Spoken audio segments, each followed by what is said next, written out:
Welcome students. আজকে আমি তোমাদের সাথে আলোচনা করব দশম শ্রেণীর গণিত বিষয়ের অধ্যায় নম্বর 23, চ্যাপ্টারের নাম ত্রিকোণমিতিক অনুপাত এবং ত্রিকোণমিতিক অভেদাবলী বিষয় নিয়ে।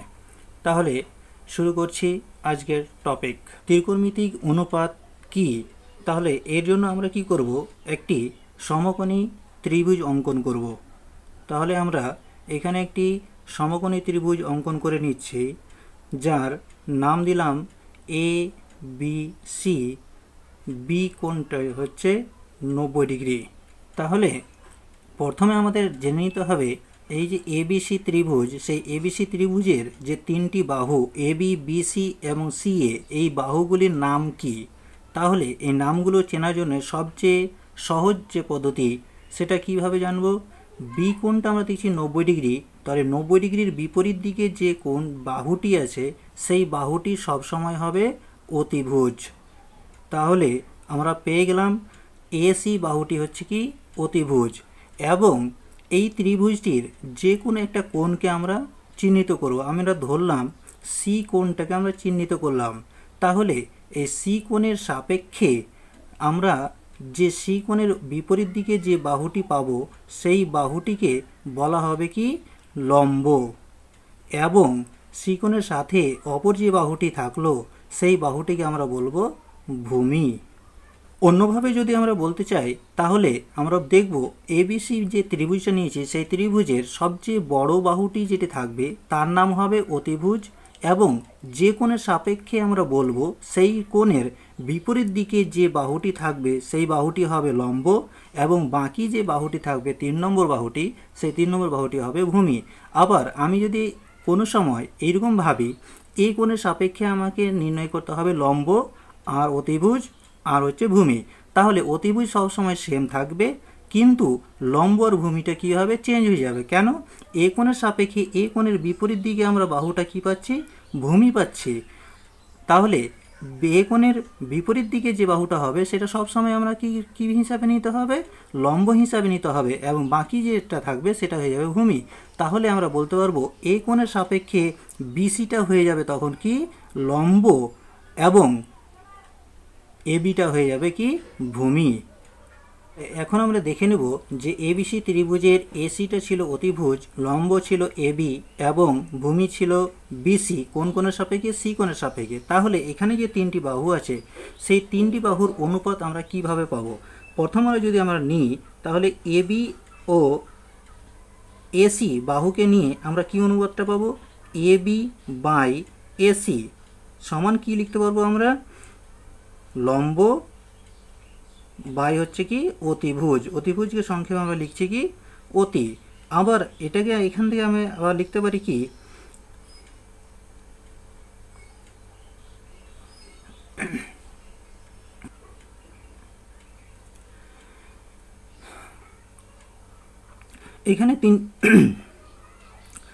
এখানে তিনটি বাহুকে নিয়ে আমরা কত রকমভাবে অনুপাত নির্ণয় করতে পারি সেটা আমরা এবার দেখে নেব। তাহলে প্রথমে আমরা 1 নম্বরে পেয়ে যাচ্ছি কি এবি বাই এসি। এবি ছিল কি লম্ব, এসিকে নিয়েছি আমরা অতিভুজ। তাহলে আমরা 1 নম্বর পেলাম এবি বাই এসি সমান হচ্ছে কি লম্ব বাই অতিভুজ।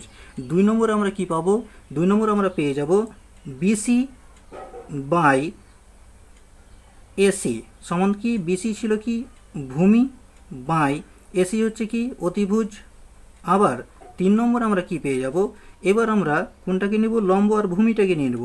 তাহলে কি লিখতে পারবো আমরা, এবি বাই বিসি সমান হচ্ছে কি লম্ব বাই ভূমি। এই অনুপাতগুলি যদি আমরা কি করি উল্টে দিই, মানে অনুনক করে দিই, তাহলে আমরা কি পাবো, 1 নম্বর থেকে একটা পেয়ে যাব কি অতি বাই লম্ব। আবার এখান থেকে আমরা পেয়ে যাব, উল্টে দিলে আমরা পেয়ে যাব কি অতি বাই হচ্ছে কি ভূমি। আবার এখান থেকে পেয়ে যাচ্ছি কত কি ভূমি বাই হচ্ছে কি লম্ব। তাহলে একটি সমকোণী ত্রিভুজের যে তিনটি বাহুর দুটি করে নিয়ে আমরা যে 6 রকমের কি পেলাম, অনুপাতগুলো পেলাম, এই 6 রকমের যে অনুপাত সেইগুলোকে বলা হয় কি ত্রিকোণমিতিক অনুপাত। এবার যদি আমি এই সি কোণটাকে আমরা কিভাবে থিটা হিসেবে চিহ্নিত করি, সি কোণটিকে আমরা ধরলাম থিটা, তাহলে এখান থেকে আমরা যে সি কোণের সাপেক্ষে অর্থাৎ থিটা কোণের সাপেক্ষে যে 6 রকম অনুপাত পেলাম, সেই 6 রকম অনুপাতের 6টা নাম পাবো। সেই নামগুলো আমরা কি দেখে নেবো এক নজরে। প্রথমে যে অনুপাতটা পেয়েছিলাম এবি বাই এসি ইকুয়াল লম্ব বাই ভূমি, এটাকে বলা হয় সাইন। কোন কোণের সাপেক্ষে? সি কোণের সাপেক্ষে। আবার যে 2 নম্বরে পেয়েছিলাম কি বিসি বাই এসি অর্থাৎ ভূমি বাই অতিভুজ, এটাকে বলা হয় কোসাইন। এবং AB by BC equal to কী পেয়েছি? লম্ব বাই ভূমি, এটাকে বলা হয় ট্যানজেন্ট। এবং 4 নম্বর পেয়েছিলাম কি অতিভুজ বাই লম্ব, এটাকে বলা হবে কোসেক্যান্ট। 5 নম্বর যেটা পেয়েছিলাম অতিভুজ বাই ভূমি, এটাকে বলা হবে সেক্যান্ট। এবং 6 নম্বর যে লাস্ট পেয়েছিলাম ভূমি বাই লম্ব, এটাকে বলা হবে কোট্যানজেন্ট। এখন এই থিটা কোণটাকে সাপেক্ষে এই নামগুলোকে সংক্ষেপে সাইন থেকে ই বাদ দিয়ে আমরা লিখতে পারবো। 1 নম্বরকে আমরা লিখব সাইন থিটা, 2 নম্বরটাকে INE, এই 3টি অক্ষরকে বাদ দিয়ে আমরা এটাকে লিখতে পারবো। কি লিখতে পারবো? 2 নম্বরটাকে শুধু কস, কোন কোণের সাপেক্ষে? থিটা কোণের সাপেক্ষে, ওই জন্য হচ্ছে কস থিটা। 3 নম্বরটাকে আমরা লিখব জেন্ট কথাটাকে বাদ দিয়ে দিয়ে শুধুমাত্র লিখবো আমরা কি ট্যান থিটা। এবং 4 নম্বরটাকে অ্যান্ড কথাটা বাদ দিয়ে আমরা লিখব কি কোসেক থিটা। 5 নম্বরে যে ছিল সেকেন্ড, অ্যান্ড কথাটাকে বাদ দিয়ে আমরা লিখব সেক থিটা। এবং লাস্ট যে 6 নম্বর, সেই 6 নম্বরটাকে অ্যানজেন্ট যে অক্ষরটি বাদ দিয়ে আমরা লিখতে পারবো কি সংক্ষেপ লিখবো আমরা কট থিটা। তাহলে আমরা কি পেলাম? সাইন থিটা সমান হচ্ছে কি লম্ব বাই অতিভুজ, কস থিটা সমান হচ্ছে কি ভূমি বাই অতিভুজ, ট্যান থিটা ইকুয়াল হচ্ছে লম্ব বাই ভূমি। 4 নম্বরে কোসেক থিটা সমান হচ্ছে অতিভুজ বাই লম্ব, 5 নম্বরে সেক থিটা সমান হচ্ছে অতিভুজ বাই ভূমি, 6 নম্বরে কট থিটা সমান হচ্ছে ভূমি বাই লম্ব। আমরা যদি ভালোভাবে একটু লক্ষ্য করি তাহলে আমরা দেখতে পাবো সাইন সমান ছিল কি লম্ব বাই অতিভুজ, আবার কোসেক যে ছিল কোসেক থিটা সমান পেয়েছিলাম কি অতিভুজ বাই লম্ব। তাহলে আমরা দেখতে পাচ্ছি লম্ব বাই অতিভুজ এবং অতিভুজ বাই লম্ব দুটি হচ্ছে কি পরস্পরের অনন্য। তাহলে আমরা লিখতে পারবো এখান থেকে যে সাইন থিটা সমান হচ্ছে কি 1 বাই কোসেক থিটা। একই রকমভাবে আমি যদি কসের ক্ষেত্রে দেখি, কস থিটা সমান ছিল ভূমি বাই অতিভুজ এবং সেক থিটা সমান ছিল কি অতিভুজ বাই ভূমি। তাহলে এই দুটো হচ্ছে পরস্পরের অনন্য। তাহলে আমরা লিখতে পারবো কি কস থিটা সমান হচ্ছে 1 বাই সেক থিটা। আবার ট্যান থিটা সমান আমরা কি পেয়েছিলাম? লম্ব বাই ভূমি, এবং কট থিটা সমান পেয়েছি ভূমি বাই লম্ব। তাহলে এই দুটো হচ্ছে কি পরস্পরের অনন্য। তাহলে আমরা লিখতে পারবো কি ট্যান থিটা সমান হচ্ছে কি 1 বাই কট থিটা। এখান থেকে আমরা কি লিখতে পারবো?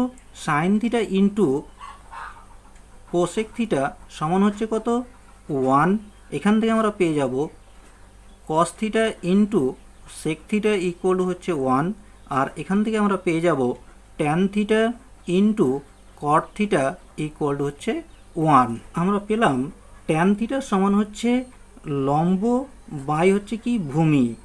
এবার এই লম্ব বাই ভূমি ওপর নিচে যদি আমরা কি করি, লম্বটাকে কি করব অতিভুজ দিয়ে যদি আমরা ভাগ করে দিই এবং ভূমিটাকে যদি আমরা কি করি অতিভুজ দিয়ে ভাগ করে দিই, তাহলে এখানে আমরা পেয়ে যাব লম্ব বাই অতিভুজ সমান কি আমরা পেলাম সাইন থিটা, এবং ভূমি বাই অতিভুজ সমান আমরা কি পেলাম কস থিটা।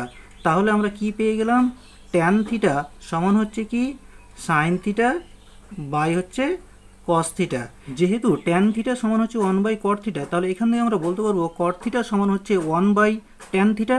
এবার ট্যান থিটার মানটা আমরা কি বসাবো? সাইন বাই কস যদি বসিয়ে দিই তাহলে আমরা এখান থেকে পেয়ে যাব cos theta by sine theta. তার মানে কি দাঁড়ালো? কট থিটা সমান হচ্ছে cos theta by sine theta.